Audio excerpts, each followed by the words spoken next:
আসসালামু আলাইকুম ওয়া রাহমাতুল্লাহি ওয়া বারাকাতুহু। ইন্নাল হামদালিল্লাহি ওয়াহদা ওয়াসসালাতু ওয়াসসালামু আলা মান লা নাবিয়্যা বা'দা। যাবতীয় হামদ ও তারিফ প্রশংসা আল্লাহ সুবহানাহু ওয়া তাআলার জন্য, যার অশেষ রহমতে আমরা একত্রিত হতে পেরেছি এবং কিছু কথা, কিছু হাদিস শোনার জন্য আল্লাহ সুবহানাহু ওয়া তাআলা সবাইকে রহমত এবং দয়া করেছেন। এজন্য আল্লাহ সুবহানাহু ওয়া তাআলার শুকরিয়া আদায় করছি, আলহামদুলিল্লাহ। অতঃপর দরুদ এবং সালাম বর্ষিত হোক আল্লাহ সুবহানাহু ওয়া তাআলার প্রিয় হাবিব মুহাম্মদ সাল্লাল্লাহু আলাইহি সাল্লামের উপরে। সম্মানিত উপস্থিতি, আপনারা যে যেখান থেকে দেখছেন শুনছেন, সবাইকে আন্তরিক ধন্যবাদ এবং মোবারকবাদ জানাচ্ছি রহমান ইসলামিক পয়েন্টের পক্ষ থেকে। আসুন আমরা ছোট্ট একটি হাদিস জেনে আসি, যেটা আমরা অনেকেই জানি। যে আমরা জানি আল্লাহ সুবহানাহু ওয়া তাআলা অনেক কারণে তিনি গুনাহ মাফ করে দেন। যে আল্লাহ সুবহানাহু ওয়া তাআলা গুনাহ মুছিয়ে দেন, আল্লাহ সুবহানাহু ওয়া তাআলা গুনাহ মাফ করে দেন। আবার আল্লাহ সুবহানাহু ওয়া তাআলা পূর্বের গুনাহসমূহ ক্ষমা করে দেন। এভাবেই ঝরে যাওয়া, ক্ষমা করা, মাফ করার বিবরণ অনেক হাদিস রয়েছে। কিছু নমুনা বলার চেষ্টা করবে ইনশাল্লাহ। যেমন আমরা জানি যে কোনো ব্যক্তি যদি ইসলাম ধর্ম গ্রহণ করে, বেদুইন ছিল, অন্য ধর্মে ছিল, দীক্ষিত ছিল, সে যদি ইসলাম গ্রহণ করে আল্লাহ সুবহানাহু ওয়া তাআলা সেই ব্যক্তির গুনাহ মাফ করে দেন। আবার আমরা যখন উজু করি, উজু পানির শেষ ফোঁটা দিয়ে আল্লাহ সুবহানাহু ওয়া তাআলা গুনাহ সমূহ জড়িয়ে দেন, মাফ করে দেন।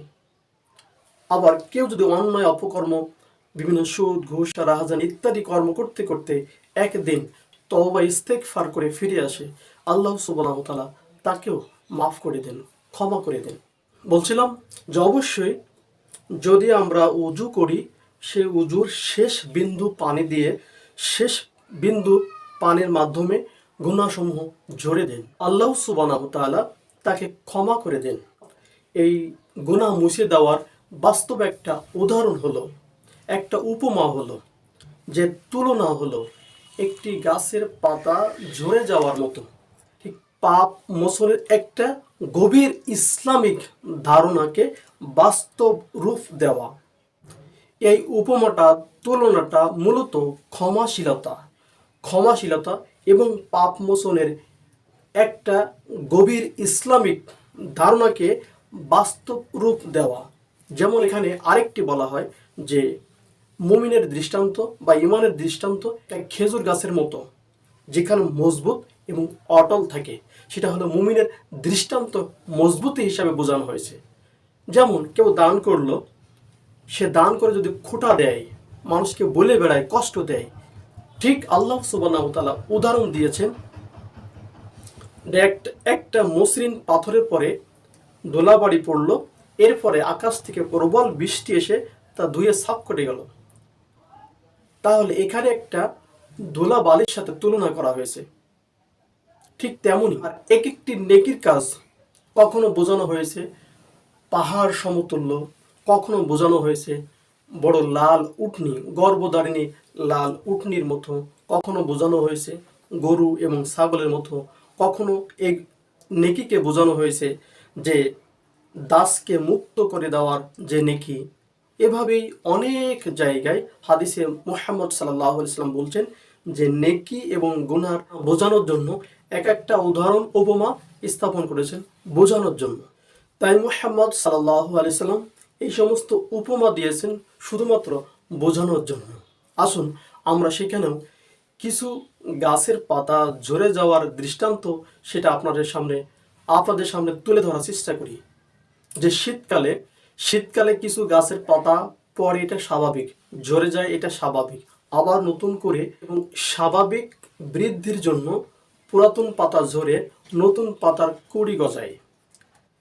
তেমনি মানুষ গুনাহ বা ভুল কর্ম থেকে ফিরে আসে, যদি সেখান থেকে ফিরে আসে আল্লাহ সুবহানাহু ওয়া তাআলার ভয়ে, ঠিক আল্লাহ সুবহানাহু ওয়া তাআলা তার পাপ রাশি, তার গুনাহসমূহ এভাবে ঝরিয়ে দেন। যেভাবে শীতকালে গাছের পাতা ঝরে পড়ে, ঠিক তেমনি আল্লাহ সুবহানাহু ওয়া তাআলা ওই ব্যক্তির পাপ রাশি ওইভাবে ঝরিয়ে দেন। আনাস ইবনে মালিক রাদিয়াল্লাহু তাআলা আনহু থেকে বর্ণনা করেন, তিনি বলেন মুহাম্মদ সাল্লাল্লাহু আলাইহি সাল্লাম একদিন একটি রাস্তা দিয়ে যাচ্ছিলেন, একটি শুকনো গাছের পাশ দিয়ে যাচ্ছিলেন। তিনি তার হাতের লাঠি দিয়ে গাছটাকে আঘাত করলেন, ওই শুকনো গাছের ডালে আঘাত করলেন। করার সাথে সাথে কিছু পাতা ঝরে পড়ল। তেমনি এই ঝরে পড়া দৃশ্য দেখে আনাস ইবনে মালিক রাদিয়াল্লাহু তাআলা আনহু বলছেন, এই দৃশ্য দেখে মুহাম্মদ সাল্লাল্লাহু আলাইহি সাল্লাম বলছেন, কোনো ব্যক্তি যদি আল্লাহ সুবহানাহু ওয়া তাআলার প্রশংসা করে আলহামদুলিল্লাহ বলে, অর্থাৎ যাবতীয় প্রশংসা আল্লাহ সুবহানাহু ওয়া তাআলার জন্য, অতঃপর সুবহানাল্লাহ অর্থাৎ আল্লাহ সুবহানাহু ওয়া তাআলা অতি পবিত্র, অতঃপর যদি বলে ওয়ালা ইলাহা ইল্লাল্লাহ, আর আল্লাহ সুবহানাহু ওয়া তাআলা ব্যতীত সত্য কোনো মাবুদ নেই, এরপর যদি বলে আল্লাহু আকবার, আল্লাহু আকবার, এবং আল্লাহ সুবহানাহু ওয়া তাআলা হচ্ছেন সবচেয়ে বড়, সবচেয়ে মহান, এই চারটি কথা অর্থাৎ আলহামদুলিল্লাহ, সুবহানাল্লাহ, ওয়ালা ইলাহা ইল্লাল্লাহ, আল্লাহু আকবার, এই কথা যদি বলতে পারে কোনো ব্যক্তি, তাহলে আল্লাহ সুবহানাহু ওয়া তাআলা এই গাছের পাতার ঝরে যাওয়ার মতো তার গুনাহসমূহ ঝরিয়ে দেন, মাফ করে দেন। সুবহানাল্লাহি ওয়া বিহামদিহি সুবহানাল্লাহিল আযীম। এভাবেই যদি কোনো ব্যক্তি চারটা শব্দ, চারটা বাক্য বলতে পারে, আল্লাহ সুবহানাহু ওয়া তাআলা তার এই পাতা ঝরে যাওয়ার মতো গুনাহসমূহ ঝরিয়ে দেবেন। আমরা যেন উক্ত আমলটি প্রত্যেকেই সব সময় যেন করতে পারি, চারটি বাক্য বলতে পারি। আল্লাহ সুবহানাহু ওয়া তাআলা সেই তৌফিক দান করুন। আল্লাহ সুবহানাহু ওয়া তাআলা বলেন, তার কাছে চারটি বাক্য নির্বাচিত করেন। আল্লাহ সুবহানাহু ওয়া তাআলা চারটি বাক্য নির্ধারিত করেছেন, নির্বাচন করেছেন। সে চারটি বাক্যর মধ্যে একটি হচ্ছে সুবহানাল্লাহ, দ্বিতীয়টি হচ্ছে আলহামদুলিল্লাহ, তৃতীয়টি হচ্ছে ওয়ালা ইলাহা ইল্লাল্লাহ, চতুর্থটি হচ্ছে আল্লাহু আকবার। তাহলে সুবহানাল্লাহি, আলহামদুলিল্লাহি, ওয়ালা ইলাহা ইল্লাল্লাহু, আল্লাহু আকবার, এভাবে যদি আমরা বলি, তার চারটি বাক্য একসাথে, এই চারটি বাক্যর মধ্যেই আল্লাহ সুবহানাহু ওয়া তাআলার পবিত্রতা স্বীকার করি, তার প্রশংসা বর্ণনা করি, এবং তার একাত্বের স্বীকারোক্ত করি, এবং তার মহত্ব, বড়ত্ব বর্ণনা করি।